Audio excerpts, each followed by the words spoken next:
일어나면서 원자 오비탈의 전자 밀도가 어떻게 변화되는지 그 내용을 잠시 살펴봤는데요. 이제 두 번째로 혼성별 원자핵 주변의 전자 밀도를 한번 살펴보도록 합시다. 자, 그렇다면 일단 첫 번째, 이 결론인데요. 일단 sp3 혼성, 탄소를 기준이에요, 이건. 탄소를 기준으로 sp3 혼성 원자와 sp2, sp로 갈수록 점점 원자핵 주변의 전자 밀도가 낮아진다는 개념이에요. 왜냐하면은 sp3 혼성은 어찌됐든 원자핵 주변의 모든 오비탈이 혼성 오비탈로 둘러싸이게 되니까 앞쪽에서 말씀드렸죠. 그냥 원자 오비탈 상태로 존재하는 것보다는 혼성화가 됐을 때 상대적으로 전자 밀도가 증가하게 된다라고 소개를 해드렸고요. 그래서 전자 밀도가 높아진 오비탈만 4개가 다 존재하게 되는 거니까 원자핵 주변에는 어쨌든 둘러싸는 오비탈들이 다 전자밀도 높은 혼성 오비탈로 둘러싸여 있어서 전자밀도가 제일 높다 이렇게 설명할 수 있는 거고요. sp2 같은 경우에는 원자핵 주변에 혼성 오비탈 3개하고 그 다음에 혼성화되지 않은 p 오비탈이 하나 남게 되니까 이 혼성화되지 않은 p 오비탈로 인해서 바로 sp3에 비해서는 전자밀도가 상대적으로 낮은 상태가 된다라고 보시면 돼요. 그러니까 전자밀도가 높다 낮다가 중요한 게 아니라 전자밀도 높은 오비탈들만 존재할 경우 중심에 있는 원자핵의 핵전하를 주변에 있는 오비탈들이 얼마만큼 차폐시키는가, 가리게 되는가, 이걸 이제 생각해 보란 얘기예요. 마지막으로 sp 혼성 같은 경우에는 혼성 오비탈 2개하고 혼성화되지 않은 p 오비탈 2개가 둘러싸다 보니까 세 가지 혼성 중에서는 가장 원자핵의 핵전하를 효과적으로 차단시키지 못하는 그런 원자 핵종이 만들어졌다라고 생각하시면 되겠네요.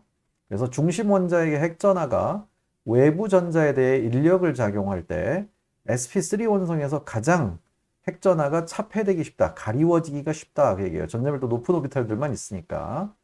그 다음에 이제 따라서 같은 탄소라고 할지라도 혼성이 달라지게 되면, 혼성의 종류가 달라지면은 주변 전자들에 대한 인력이 달라지게 된다라고 생각을 하시면 되겠네요.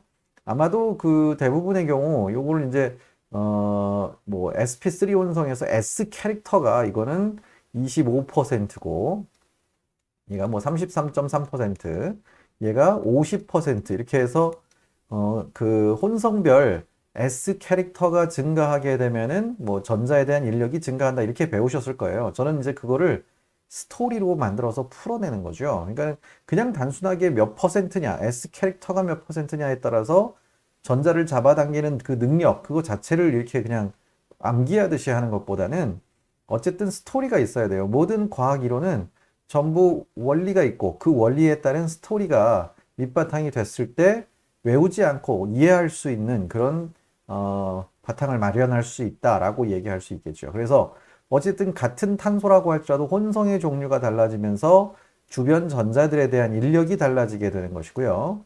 그래서 전자에 대한 인력은 sp3가 제일 약하고 sp2, sp로 갈수록 점점 전자에 대한 인력이 강해진다. 그러니까 이 전자 밀도가 낮기 때문에 주변의 전자들을 당기는 힘이 세졌다. 그러니까 원자핵의 핵전하를 sp3가 제일 많이 차단시켜서 주변의 전자에 대한 인력이 약해진 거고, sp로 가게 되면은 원자핵의 핵전하를 가로막는 그 전자밀도 높은 오비탈이 부족하기 때문에 주변에 있는 전자들에 대해서 인력이 더 강해졌다라고 생각을 해볼 수 있다 그 얘기죠. 이걸 가지고 이제 반응에까지 다 연결을 시킬 겁니다.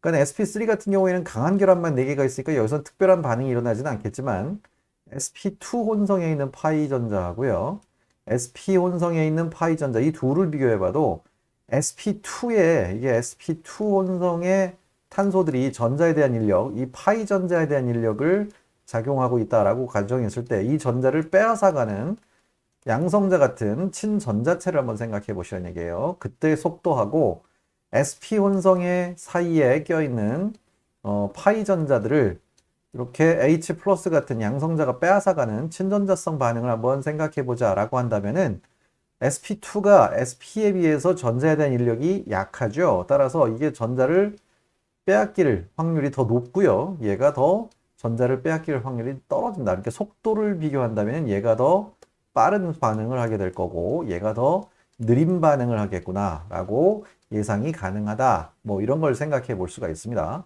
또 한 가지 똑같은 시그마 결합이라 할지라도 이 sp3에 있는 시그마 결합보다는 sp2에 있는 시그마 결합이 상대적으로 길이가 짧아지게 되고요.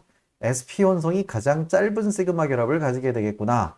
이런 것들까지도 전부 예상할 수 있다. 그런 얘기죠.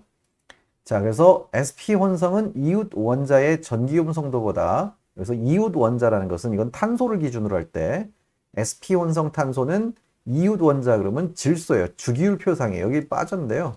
주기율표상에 이웃 원자면 질소 원자라고 볼 수 있는데요.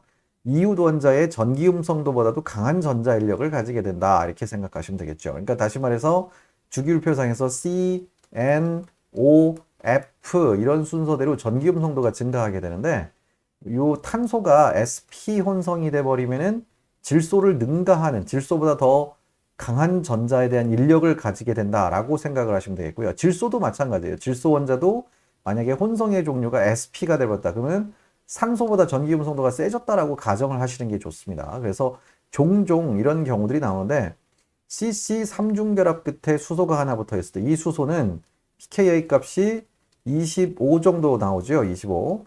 근데 질소, 그냥 sp3 혼성 질소를 생각해 보세요. 여기에 붙어 있는 수소는 pKa 값이 37이 된다는 얘기죠. 그 얘기는 결국 이 수소가 전자를 얼마만큼 빼앗겨서 얘가 H+가 되기 쉬운가, 그걸 얘기하는 거죠.